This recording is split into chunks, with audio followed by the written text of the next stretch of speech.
How are you guys all doing? Welcome back to the GSMC Chip Shot Football Podcast brought to you by the GSMC Sports Network. I'm your host, Manny Maradiaga, live today on May 23rd, 2024. I got another round of stories to get to you guys today. A lot of good discussion on today's episode, starting on more quarterback rankings, this time in the AFC East, going through all four of those and my reasonings behind where I have them ranked on my list. Then also we're going to talk about the Steelers starting their OTAs this week, the quarterback battle there between Russell Wilson and Justin Fields, how both of them commented on it, and my thoughts overall on that quarterback battle. Then later on in the show, more OTA talk, this time around the Atlanta Falcons, on Raheem Morris, how he's sort of changing the culture there a little bit, what sort of things is he doing different than last year, and why I think it's a positive sign early on here for the Atlanta Falcons. That and much more. Remember to like, follow, and subscribe to the GSMC Chip Shot Football Podcast. And on top of that, as a reminder before I start, if you guys have any questions or comments you want to make, please use the tip and donations link, gsmcpodcast.net. By using this link, I'll see your question pop up on my screen, and that way I can read your question or comment on the air and get your guys' perspective on anything I say or on either of the topics we discuss on today's episode. It's a massive help for this show, so please, if you guys could, use the tip and donations link with anything that you might want to say on today's show. But with that being said, we'll jump right into the AFC quarterback rankings on today's episode. Some new faces in there, some returning ones. So without further ado, I'll jump into the AFC quarterback rankings like I mentioned there. Starting at the number 4 spot, I have Jacoby Brissett. Now you might be wondering or asking, why is Jacoby Brissett there? Shouldn't Drake May be there? Well, technically, Jacoby Brissett is the starter at this point, and unlike a Caleb Williams or a Jaden Daniels, Caleb Williams has already been named the starter. Jaden, by my understanding, hasn't been named the starter, but he is in line to start, drafting him at number 2 overall. And the main talk around Drake May and Jacoby Brissett is that Brissett is the bridge quarterback in place there for Drake May to learn as much as he can before really just throwing him to the wolves and having him learn the hard way. I like this approach by the Patriots, and Jacoby Brissett, I think, will do a decent job there for the Patriots. He is in his second stint there with the New England Patriots. He is 31 years old now, will be 32 halfway through the year, but that familiarity there around the organization with Gerard Mayo, they know the Patriot way, they know what it takes to have success there. Jacoby Brissett learning behind one of the best of all time in Tom Brady. His experience as well with different locker rooms, different teammates, I'm sure will help this young, inexperienced locker room in New England to do as best of a job that they can in this season. That takes me to my next point, the expectations and sort of the criteria I have made for these rankings of what the quarterbacks can sort of do with the level of talent that they have around them. The talent around Jacoby Brissett, not many people would label it as some of the best wide receiver groups, running backs that there are in the league. So really there aren't no real expectations that are on the shoulders of Jacoby Brissett to go out there and win a certain amount of games, win the division, or anything like that. It makes it a lot easier to just play freely. And then really, when you look at this team, any sort of positives that come will most likely be just surprises, a positive action that happens with this team. If they win a certain game that they're not supposed to, if they get to a certain amount of wins that nobody thought that they could, it's going to be looked at as a success. And this, just to remind everyone, is a long-term project in New England. I think Jacoby is the right person to start to usher in that new era, and then you could bring in Drake May along the way. Maybe at some point this year, maybe not, but right now Jacoby Brissett, because of all that I mentioned, is the number 4 ranked quarterback on that list. Moving on to number 3, Tua Tagovailoa, coming off of his best season in the NFL, his first full and healthy season for the Miami Dolphins. Finished the year last year at 11-6, had a good grasp on the AFC East Division title, but threw it away in the last couple of weeks there when they lost both times to the Buffalo Bills. So because of that, it made it even harder for them in the playoffs, having to travel to Kansas City, and that way really a big hurdle to jump over in your first playoff appearance for Tua. They really had no chance against the Chiefs, and it really just left a bad taste in everybody's mouths after that great season that Tua had individually as well as their team.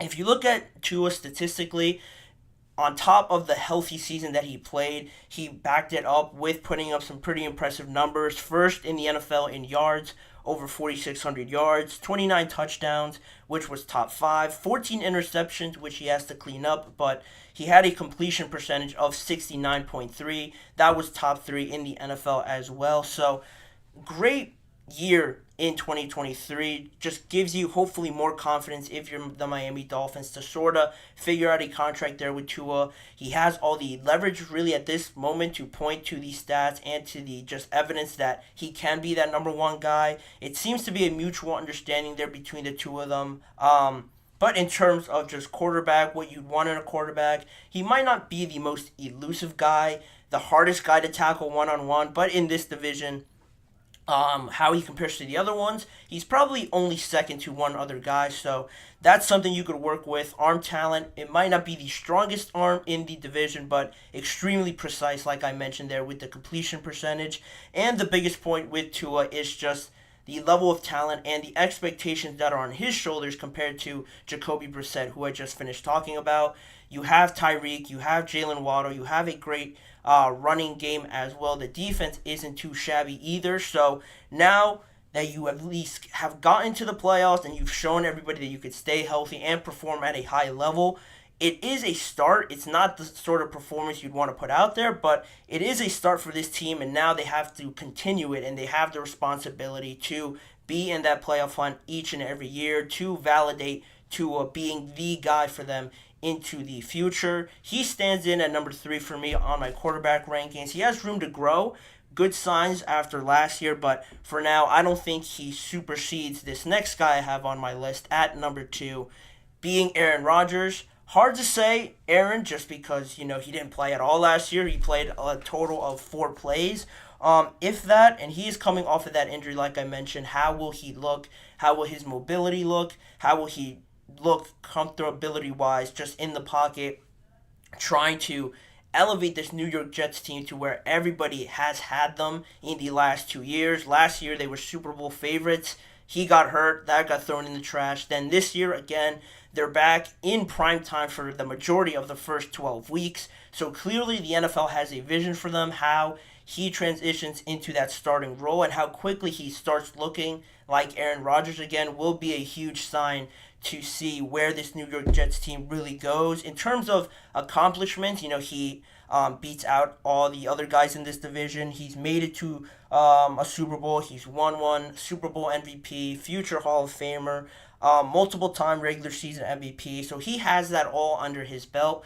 But for right now, where he is in his career on the older side, he might not have the mobility, escapability that he had before, but still his brain and how he processes things and his arm talent for sure keep him up there among the league's best. But for right now, the expectations around this team are high. How he deals with that, how some of the younger guys deal with that will be a big sign as to how this New York Jets team looks towards November, December. Are they healthy, which is the most important part? And if they are they living up to those expectations that mostly fall on Aaron Rodgers' shoulders? He has acknowledged that, and he's really embracing it this season, so hopefully it all pans out well for the Jets, which means at number 1, I have, pretty obvious, Josh Allen as my number 1 ranked quarterback in this division. I think he's held that title for the last few years. He has been in that MVP conversation a little bit, has been ranked among the top quarterbacks in the NFL for a while now, but now this year is a little bit different, less talent around him, how he deals with that, and last year, it looked pretty rocky throughout the middle of the season. Then they made it into the playoffs and had a chance to beat the Chiefs as well at home, but they ended up losing on a freak play. Tyler Bass misses the kick, and they end up losing to the Chiefs yet again. So that isn't ideal, but he has shown that he's able, again, with less talent on his team, with a weird-looking roster, he is still able to compete with some of the best. His arm talent, physical ability is probably second to not very many people in the NFL. Maybe second to none, honestly, with how big he is and how well he moves. Extremely hard to tackle, can throw the ball out of the stadium, has the ideal build you'd want in a quarterback. But now, it is funny how now with less talent around him, with how Josh Allen is viewed around the NFL, you would think that with less talent, people would sort of give him a break. But it actually is the opposite for Josh, which comes with holding this mantle of being the top 3, top 4 ranked quarterback in the NFL. With less talent now, teams or just people around the NFL will look at him now to, carry this team like a Patrick Mahomes could last year with no receivers, a pretty bad roster compared to what he did have in the past, but he goes and wins a Super Bowl. Lamar has never really had a number 1 ranked wide receiver close to what Stephon Diggs was for Josh Allen, and he has gone on to win multiple MVPs, has gone now to the AFC Championship game. So Josh Allen is a little bit unfairly judged there in some people's estimation because of the lack of talent, so much uncertainty on the Bills, but that's what comes with being the top guy for a number of years now in the NFL, not just in your division, but in the entire NFL. With less talent around him now, he'll have even more expectation, more judgment on his shoulders to try and emulate a little bit what Patrick, what Lamar, what other quarterbacks have done to carry their teams to the playoffs and even further than that. How he manages all of that, I think he's stepping more into a leadership role. He has all the tools to do it. He has developed since his rookie year to where he is now, has shown a great amount of growth since then. But how he deals with that, that's really what I'm most interested in seeing in 2024. But in terms of just these 4 quarterbacks, he does take the number 1 spot. And as always, I would love to know what you guys think of my list. Is the order right? Did you guys think it was harder for me to judge this week than or this episode than other episodes in the past? Leave it all in the live chat box or in the comments section afterwards. But we will move on with the rest of the show. We'll head to a quick break right now. And on the other side of it, we're going to talk about the Steelers' OTA quarterback battle that began on Tuesday, plus how Raheem Morris is sort of changing the culture a little bit now as the full-time head coach, what he's doing differently and how he's approaching some of these players at OTAs. Stick around to find out more on those stories. We'll be right back in just a few seconds. I feel like I'm losing my mind. Is everybody in the world blind? Please, Lord, give me a sign, a sign. I feel like I'm losing my mind. Is everybody in the world blind? Please, Lord, give me a sign, a sign. I wanna be the greatest. Everybody on the fake shit. I look around and feel like everybody is the fakest. I make this every day and I'm impatient, hoping one day I blow up from the basement. Statement, the top is so vacant. I don't hear shit that I think is amazing. Waiting for my day when I'm playing sold out shows for 1,000 faces. Hey, give me that crown, get in my way and to be put down. It ain't your place, all this my town. If I want that shit, then I'll get it right now. I'm losing it, the noose it fits. I'm losing shit, a stupid myth. You choose to live or choose to dip. You choose to fight or lose your grip and lose a gift. Oh, I feel like I'm losing my mind. Is everybody in the world blind? Please, Lord, give me a sign, a sign. I feel like I'm losing my mind. Is everybody in the world blind? Welcome back to the GSMC Chip Shot Football Podcast, here to begin the second segment on the show, talking about the Steelers and their quarterback battle that essentially started this week. The Steelers began their OTAs on Tuesday, a day later than some of the other teams that began on Monday, and because of that, all eyes were on the 2 new quarterbacks there in Pittsburgh, Russell Wilson and Justin Fields. Russell Wilson and Justin Fields are pretty familiar with each other. They're actually friends. They've known each other for a while. Justin Fields even going as far as saying that he emulated Russell Wilson before he got into the NFL. He is one of those guys that he looked up to. And it is funny now how they're just competing against each other to be that starting quarterback for the Pittsburgh Steelers. But what is funny about that also is that it already seems predetermined that Russell Wilson will be the quarterback. At least that is according to Mike Tomlin. He deemed Russell Wilson as being in pole position to be that quarterback one come the first week of the NFL regular season. But he also mentioned that Justin Fields will have the opportunity to compete for that job. So what does that exactly mean? Mike Tomlin throws a lot of sayings and catchphrases, Tomlinisms, as they've been branded now around the NFL. So, how much of that is legit? How much of a real chance will Justin Fields get? And, the question for me really becomes, how big of a margin of error is there now for Russell Wilson in this quarterback battle than originally, speculated when Mike Tomlin came out with those statements? After the first day of OTAs, not too much is going into it. They're going through the usual beginning drills of it all. You don't want to go too hard, too fast. And through that, of course, afterwards of the practice, there was a media session for some local media, and they talked to Justin Fields about this whole situation just to get his thoughts on his approach, what he's feeling out there as one of the new quarterbacks of the Steelers, to which he said, "I'm definitely competing. Russ knows that. We're competing against each other every day. I definitely don't have the mindset of me just sitting all year. I'm coming in every day, giving it all I've got, pushing him to be his best, and he's pushing me to be my best each and every day." Pretty interesting what he mentioned there. Really embracing this idea of a competition, like most would probably assume, but at the same time, it seems just the way he's talking about it. Now, you could speculate maybe Mike Tomlin has said something to both of them that it might be a closer competition behind closed doors just to the both of them, but that's the kind of feeling I'm getting with hearing Justin Fields say something like this. It is the right mindset you want to have, but at the same time, I feel like not a lot of guys who know they're going to be the number two, who know that they have an uphill battle to try and be that quarterback one, and that the team has already said they're going to be the backup. Not many guys would say, I'm coming in here to compete, and I don't have the mindset of sitting all day. I can't name another guy, number two quarterback, that has been so confident and adamant that he is going to jump over the guy in front of him to be that quarterback number one for the respective team. Again, it sort of pushes the envelope a little bit of there being less of a margin of error here for Russell Wilson to maneuver and sort of have a little leeway with the Pittsburgh Steelers, with Justin Fields a lot closer maybe behind them than a lot of people originally thought. That's sort of where I'm inclined to believing right now, where the Steelers sort of head into this OTA period, then into mandatory minicamp, how that starts to slowly change, maybe how freely people start talking about Russell Wilson and Justin Fields being a lot closer than the original statement would have suggested.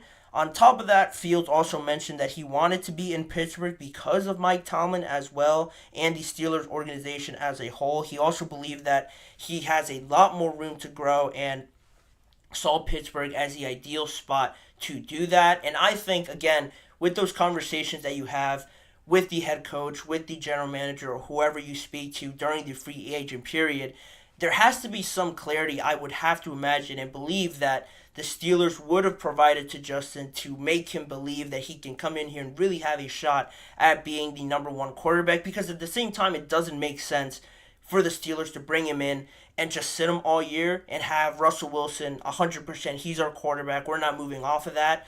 It seems that way, the way Mike Tomlin has sort of painted it out, with saying Russell Wilson is in the pole position to be the starting quarterback. But again, it sort of leaves that door a little bit open, because if you remember, both of these quarterbacks are essentially on a one-year deal. Russell Wilson signing that one-year free agent contract after that whole situation with the Denver Broncos. They're paying most of his salary, so the Steelers have nothing really to lose with Russell Wilson. Yeah, he brings all the experience, all the pedigree that comes along with all the success that he's had. He certainly has more success than Justin Fields at this point in his career, or at the points of each of their careers. Russell Wilson being now closer to 35, 36 years old. He's been to Super Bowls, won a Super Bowl, so he does have that experience under his belt. But again, you look at Justin Fields, if you want him to be your number two quarterback, one, you could have extended him if you really thought he could have a chance to be that quarterback eventually. They didn't pick up that fifth-year option, but at the same time, not knowing what you have in Justin Fields by keeping him on the bench all season doesn't seem like the smartest move to me. If you're the Pittsburgh Steelers, I would have to imagine, throw him out there at some point to at least know and alleviate some of this doubt that you have of whether maybe or not Justin Fields could be your starting quarterback. Maybe he's not developed enough. Maybe this wasn't the right situation. You won't have those answers until you throw him out there. Now, saying that, there is mixed feelings about when Justin Fields could potentially start this season, if at all. Some people around the NFL believe that Justin Fields will see early action a lot earlier than most people would believe in the earlier part of the season. Some believe it'll come halfway through, maybe after the bye week. There's a lot of give and take on that topic. A lot of people giving their different opinions. It's also worth noting that the Pittsburgh Steelers now, it's not like Russell Wilson is coming in there, being on the Steelers last year, going through all the turbulations of Matt Canada and that offense to have the upper hand on Justin Fields.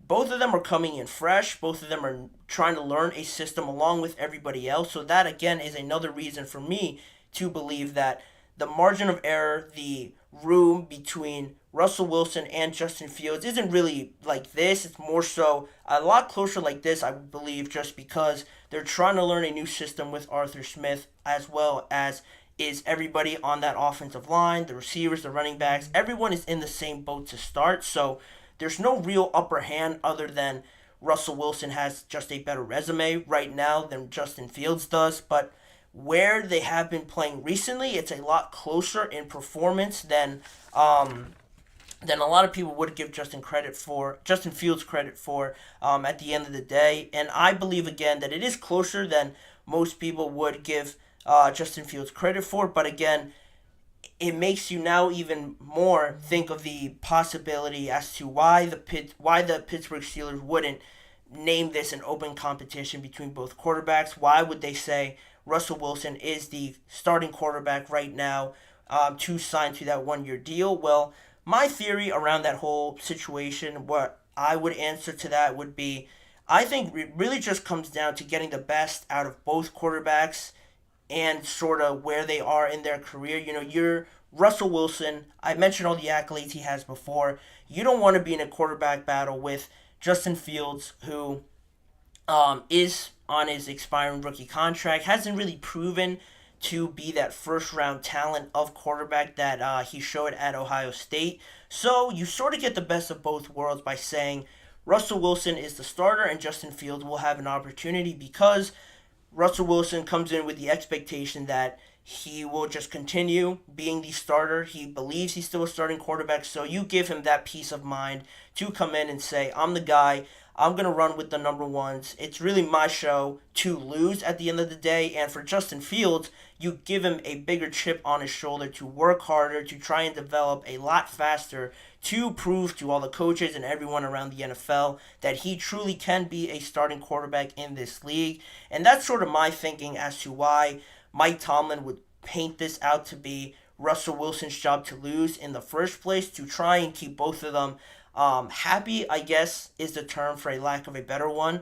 But at the same time, just getting the best out of both of them. Russell Wilson comes into a situation that he's already used to, being the starting quarterback, and Justin Fields has to once again prove himself and work harder to develop as a young quarterback. He is only still 25 years old, so that's also, again, why I would agree with Justin, where he certainly has more room to grow. And on that point, most importantly, that you get to see more good from Justin Fields, and it is essential that you see more positives out of Justin Fields this year, because the closer I think this quarterback battle, the speculation grows more and more, I think that's only better for the Steelers, because you know Justin Fields is improving, and at the same time, Russell Wilson will have to, again, try and work harder now. If Justin Fields, and he hears everyone talking about Fields getting closer to him, he'll work harder. And I think the Steelers have painted it out to be a very competitive camp for the quarterbacks, for all the positions on their offense and just defense as a whole.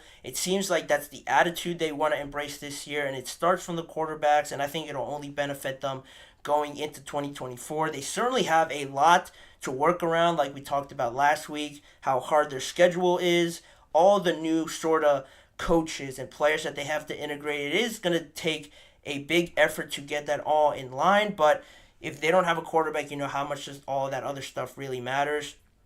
I think they painted out this plan, this map out pretty well.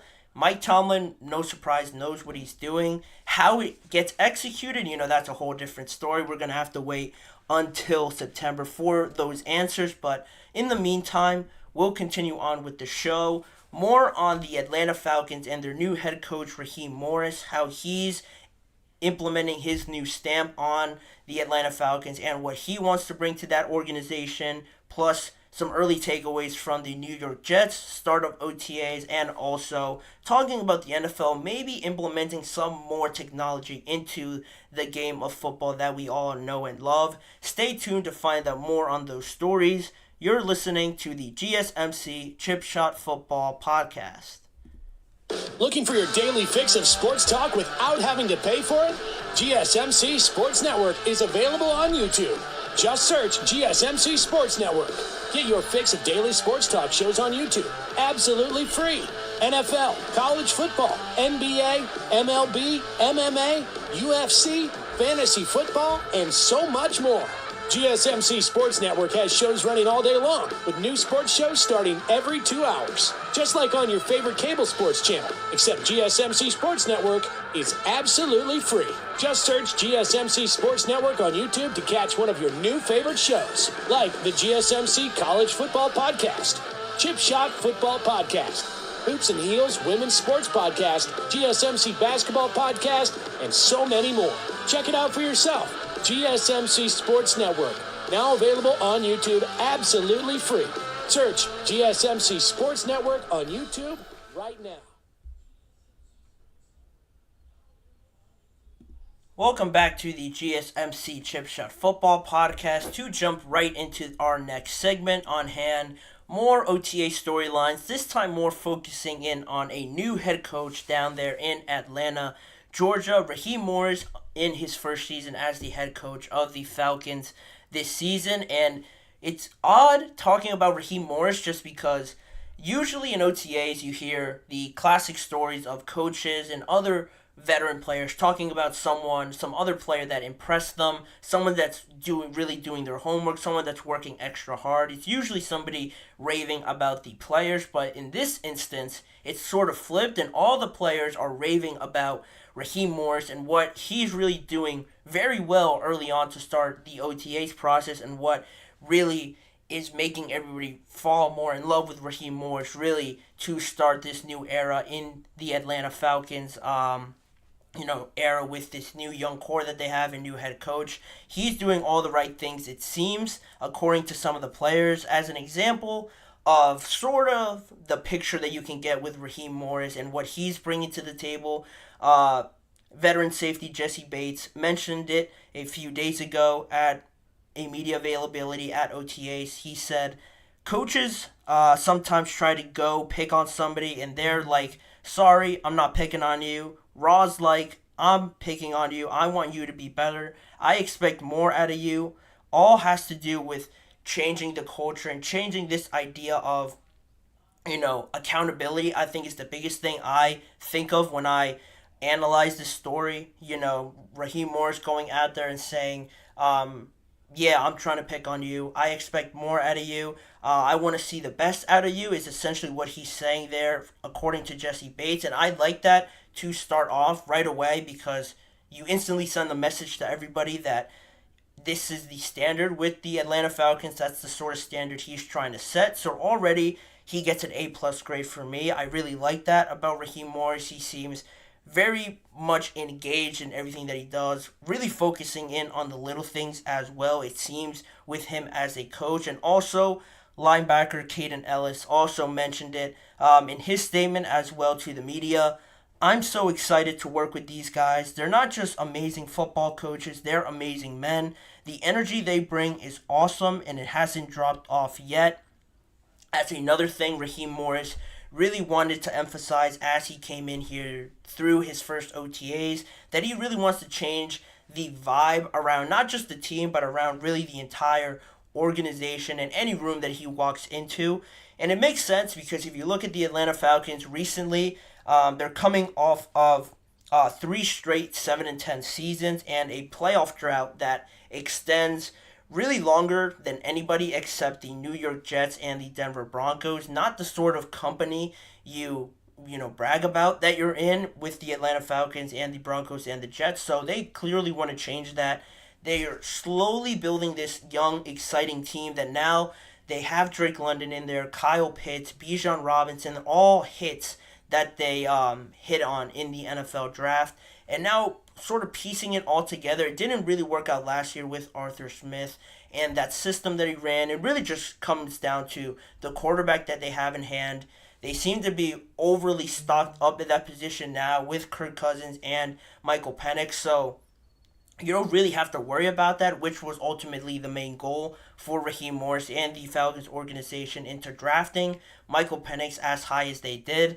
They don't want to worry about that position. They know how hard it is to get a guy in there and find the guy for the organization. They believe they have not just one guy, but two of them that are capable of being starting quarterbacks and getting them to where they want to be. So now it just comes down to the things you don't always see at OTAs. How Raheem Morris is approaching this each and every day, I think, is a very good sign. And also, Jesse Bates just wrapped it all up in another statement he made on it in saying, the thing with Raw that makes him so unique is that Raw is hands-on with the offense, hands-on with the defense. When we have our team meetings, that's some of the best team meetings I've ever been around.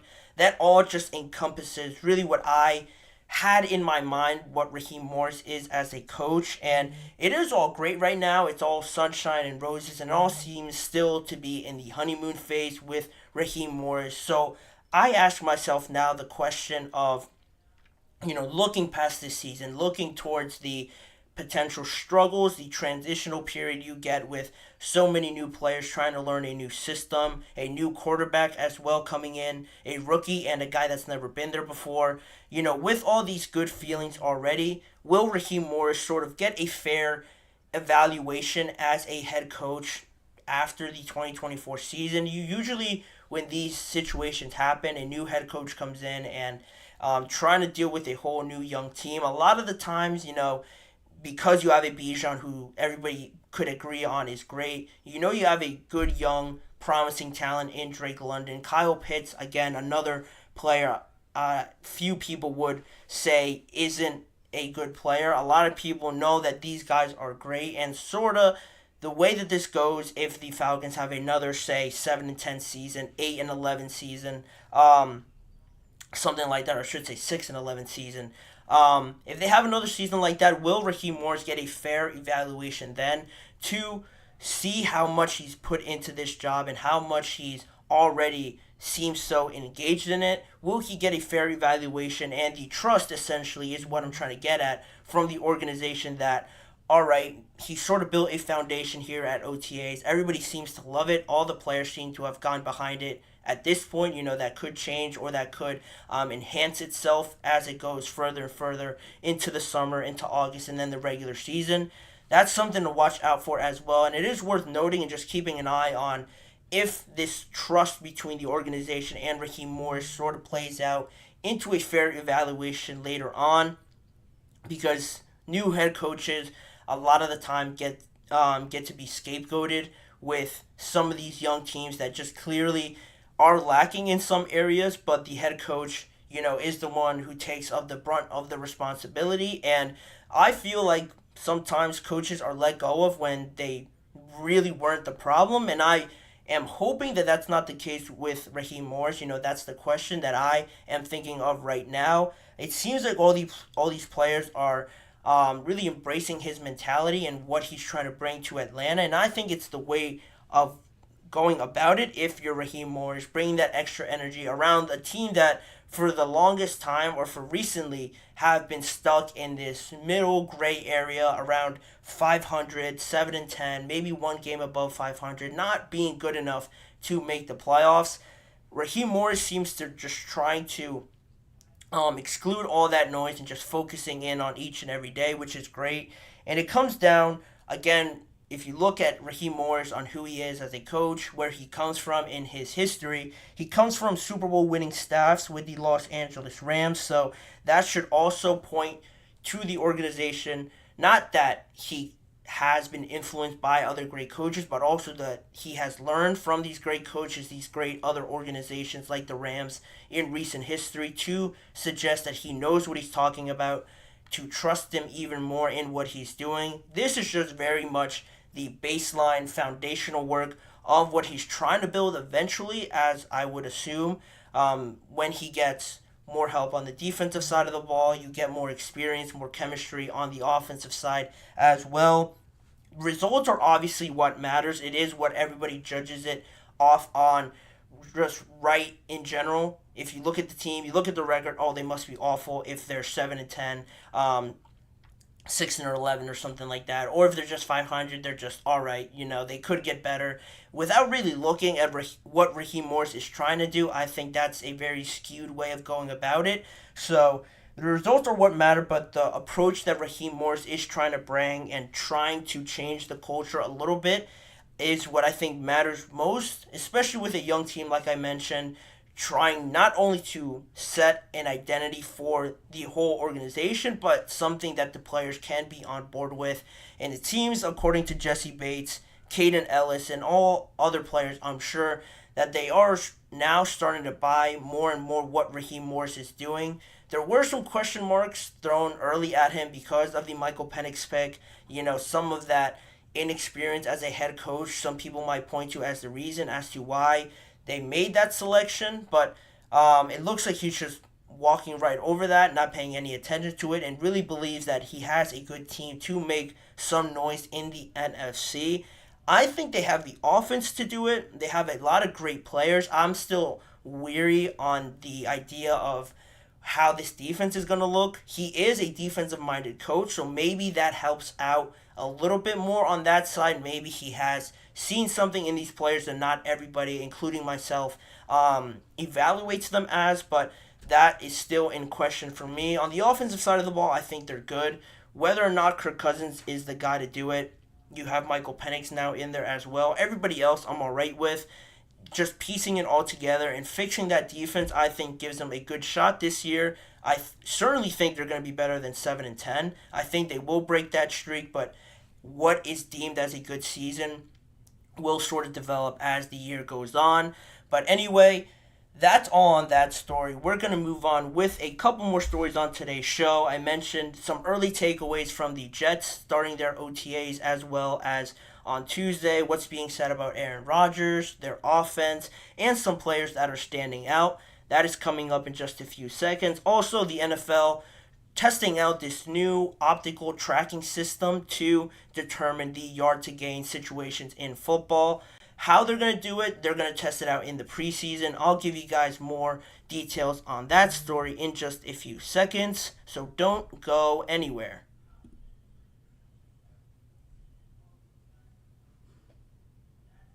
For the best and latest podcasts available anywhere, go to the podcast app on your cell phone and type in GSMC to access free content-rich podcasts on health and wellness, book reviews, sports, entertainment, relationships, social media, movies, technology, finance, and even weird news. Subscribe and download the GSMC Podcast Network's family of shows, available everywhere podcasts are found.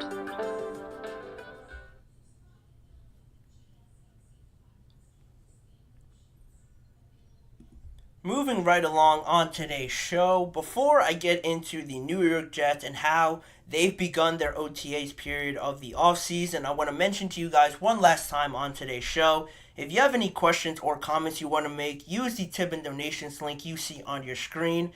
GSMCpodcast.net enables me to see your question pop up in my chat box. That way I can read it on air and get your guys' thinking or beliefs on anything I say or any of the topics. It's a massive help for this show, and as always, we'd greatly appreciate it anytime you guys are able to do that. So again, the tip and donations link is gsmcpodcast.net. which means I can move on to the next topic on hand, recapping a little bit of what's being said, what's going on at the New York Jets OTA practices. They just began them as well this week. It's funny because a lot of people will gravitate to the Jets to see, how everything's going, how everything's developing, how's Aaron Rodgers looking. And it is just ironic a little bit how Robert Saleh made it a point at the beginning of this offseason that he wanted to fly under the radar a little bit, that he was sort of glad that after last year, after all that happened in the offseason, they could sort of relax a little bit and just be a little bit less conventional and always be in the news around the NFL compared to last offseason where they brought in Nathaniel Hackett to try and lure Aaron Rodgers in. Was Aaron Rodgers going to join? At the end of the day, he did. Then he gets injured. Then they were on Hard Knocks and stuff like that. So there was a lot going on outside of just football. Now, they're not going to be on Hard Knocks, but the level of attention still remains as high as it did last year, just in terms of football. Because you have Aaron Rodgers healthy now. This is actually the first time since last August that the media has their opportunity to see Aaron Rodgers at practice when well over a year now. So that's something new and why so many people have eyes on the New York Jets just to see how Aaron Rodgers is feeling moving out around there. And that's probably the biggest story at the OTAs at this moment. How did Aaron Rodgers look on Tuesday in his first practice since, January when the games really didn't matter, or late December where the Jets really had no chance at the playoffs? Well, on Tuesday, Aaron Rodgers on the team drills and on the 7-on-7s went 13 for 15 on the throws, 3 touchdowns, and was 5 for 5 on 7-on-7 drills. Not really missing a step there for Aaron Rodgers, just seemingly stepping into the role of the starting quarterback, almost like he didn't get injured at all, honestly, last year with how great it looks on paper, according to these reports from the media that was there. A ton of great reviews on top of the performance that I just laid out there for you guys. Defensive coordinator Jeff Ulbrich referencing Aaron Rodgers as finding the fountain of youth this offseason for how great Aaron Rodgers looked and how seamlessly he just transitioned into this offseason without, again, looking like he tore his Achilles at all. Rodgers also commented on the entire attention around them this offseason and how there is a lot of pressure on them, but his point of view is, he said, if I don't do what I know I'm capable of doing, we're all probably out of here. So I kind of like that pressure, though, and am embracing it. That is what Aaron Rodgers said. You don't usually hear quarterbacks, players talk about it so honestly like that. He clearly acknowledges the fact that if he's not playing up to the level, then this whole thing with him being the quarterback for them, Robert Saleh's time's probably done in New York. Nathaniel Hackett is probably moving on. Aaron Rodgers is probably moving on after this season.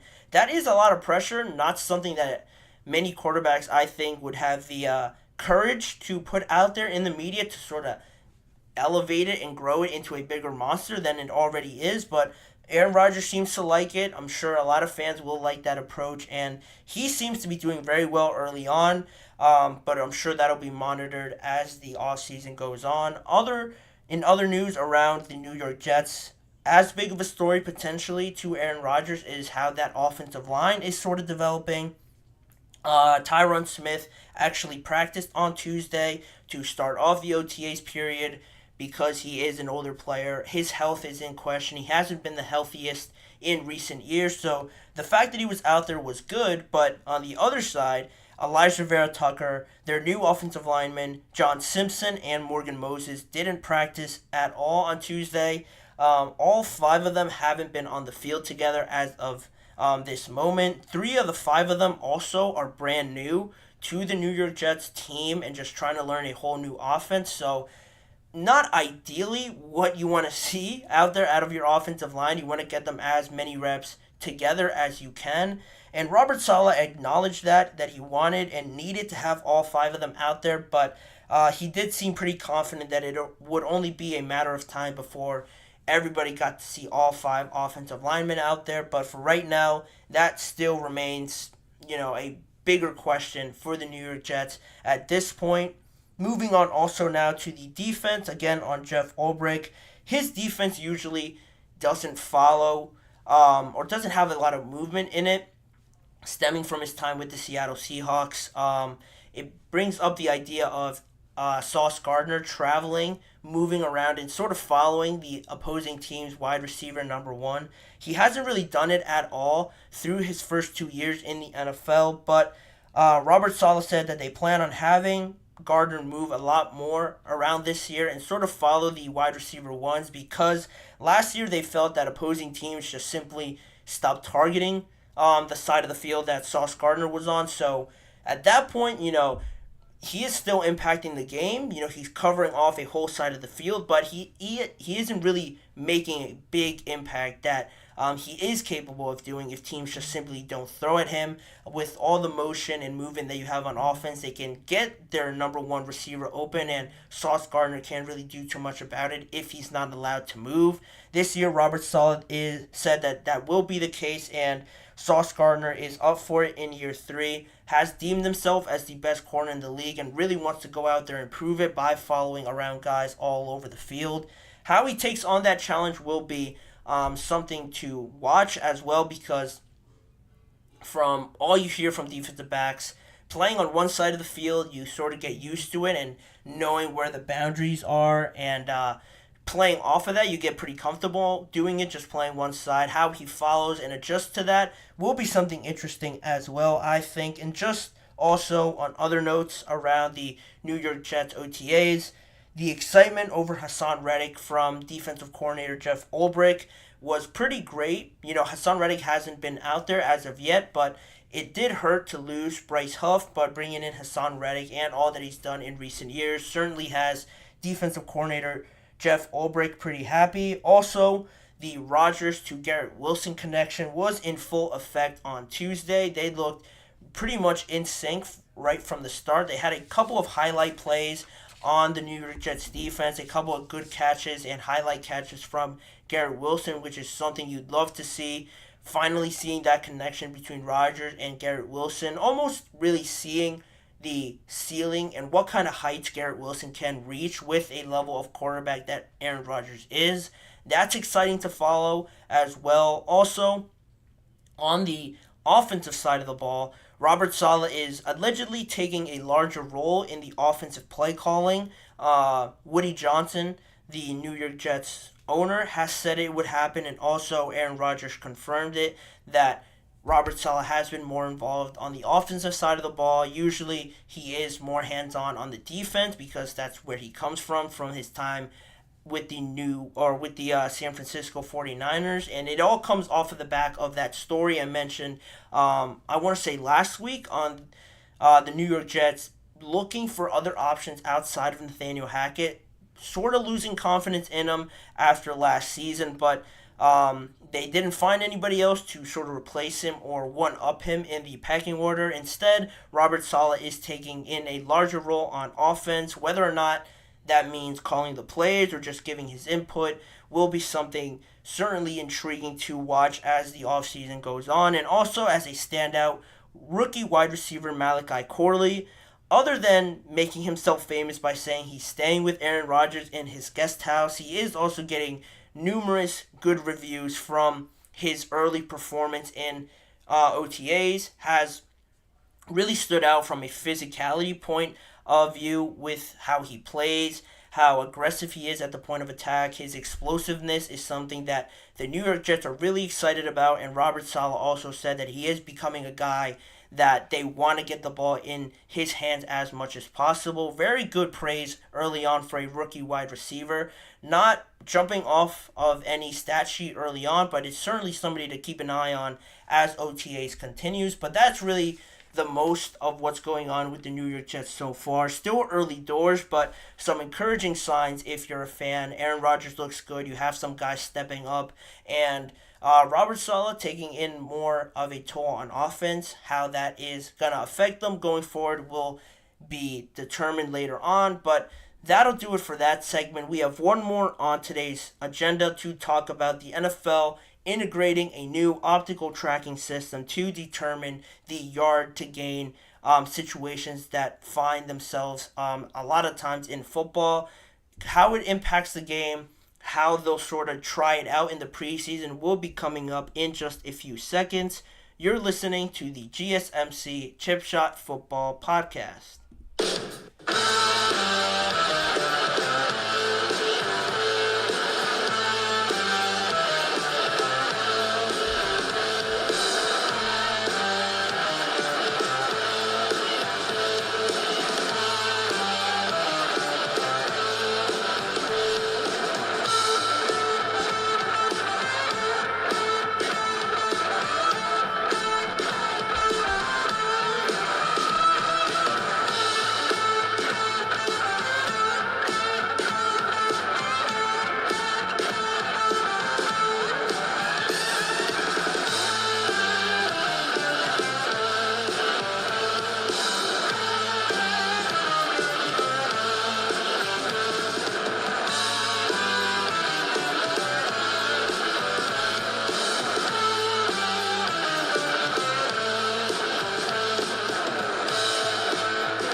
Back here now on the GSMC Chip Shot Football Podcast to talk about our last segment here to wrap up the show.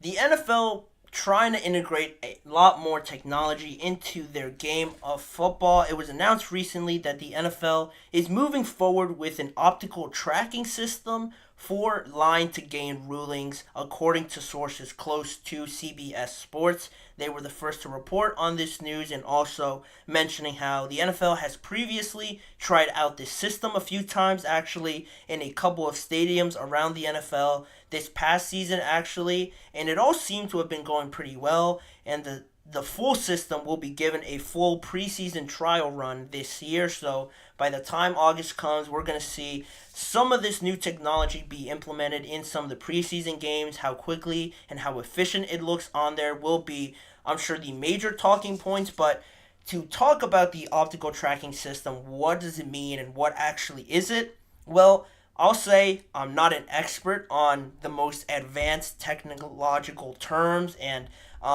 definitions of it, but I did my best in sort of trying to figure out what this means and what we could expect from this new system. Basically, instead of using a microchip, which is in all the game balls currently and how the NFL tracks that right now, instead of using microchips in the game balls like usual, this technology doesn't require any microchip in the footballs and instead relies entirely on optical tracking systems, which again means, in the simplest of terms, coming from me, that the most common way that this is usually done is with cameras or a few sensors around the stadium that track really the football and its positioning, its trajectory around the field and where it lands and its point of, exit from the quarterback's arm, where it lands and all that sort of stuff. I'm assuming that multiple sensors will be placed across the field, as well as one camera that solely follows the football from the time it leaves the quarterback's hand, or it gets into the receiver's, running back's hand, and then where it ends up. All those sensors and all those cameras will be put into use and following it and really triangulating. I'm using a lot of big words. Triangulating the spot of the ball, where it goes out, the exact spot, how far it is from the first down marker, all that sort of stuff will be the general idea of how this new optical tracking system sort of works in the NFL. Like I mentioned already, the NFL tried it out with a few stadiums already, specifically MetLife and Hard Rock Stadium last season. If this was to get fully integrated into the NFL, all 30 NFL stadiums would need it, plus the international stadiums where the NFL will be playing its games on. So that's something to keep an eye on as well.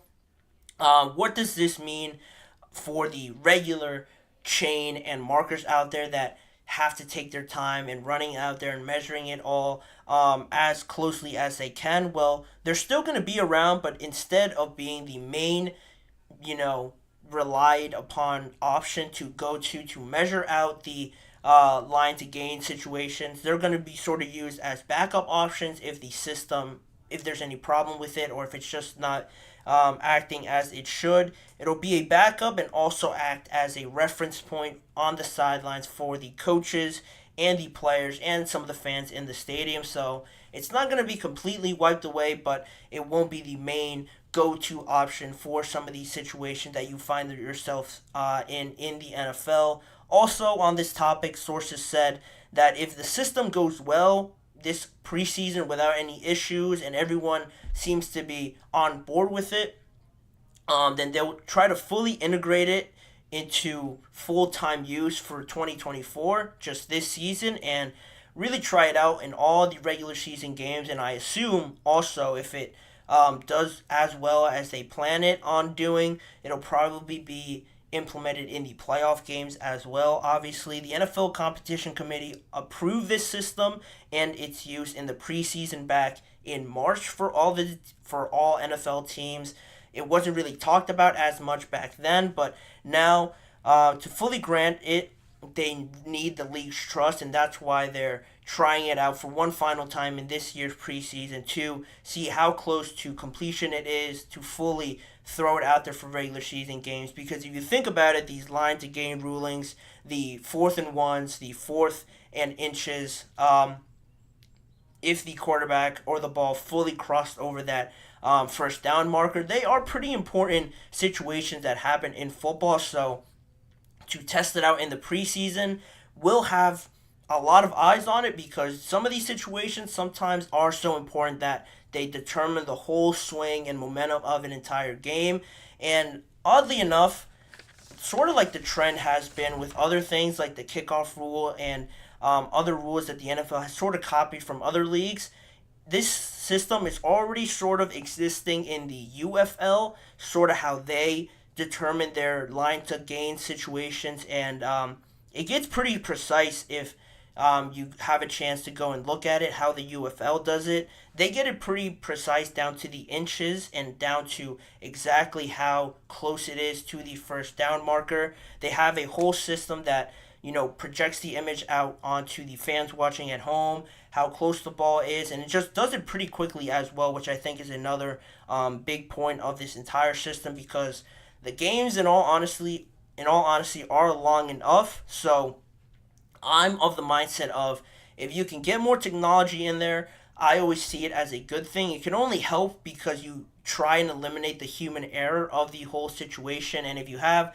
this system, which essentially takes out the reviews and takes out the human error, the human, manpower to go out there and measure the line to gain, and sometimes, like we've seen, using an index card to measure how far a football is from the first down marker, none of that extra stuff is needed. You have full technological advantage here in measuring it out itself without taking the time to do it. I like that idea, but again, how quickly do they do it and how efficient and accurate it is will be the biggest points of emphasis for me. But then again, they're going to try it out in the preseason. Another reason why to watch some of the preseason games to see how this all could work itself out in the regular season.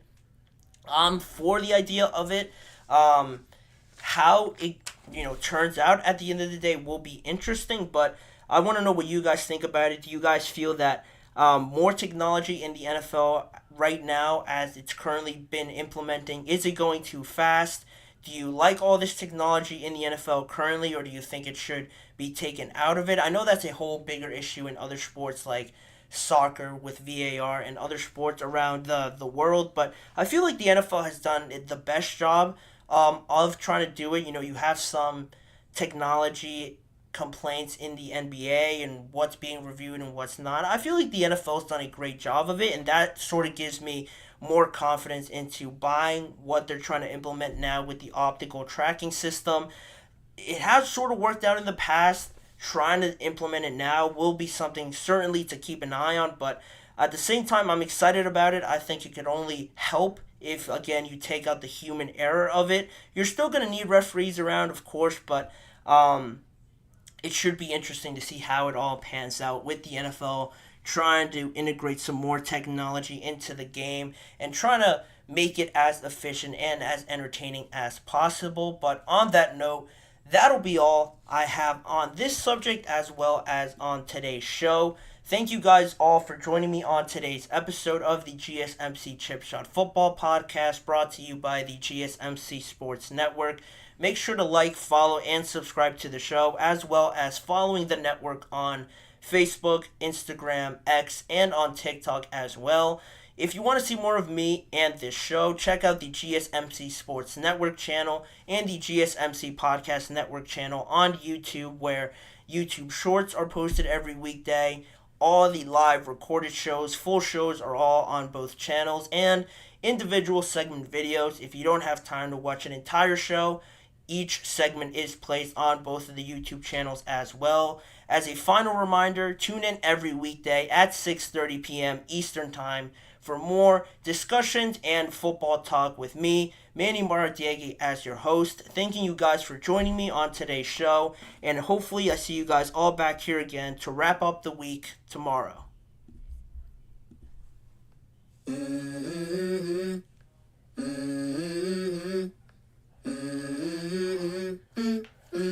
Let's go. I wake up to a little bit of drool on my pillow, feel like it's gonna be a bad day. Yeah, I'm tired of shit, and the coffee ain't hit yet, damn ain't that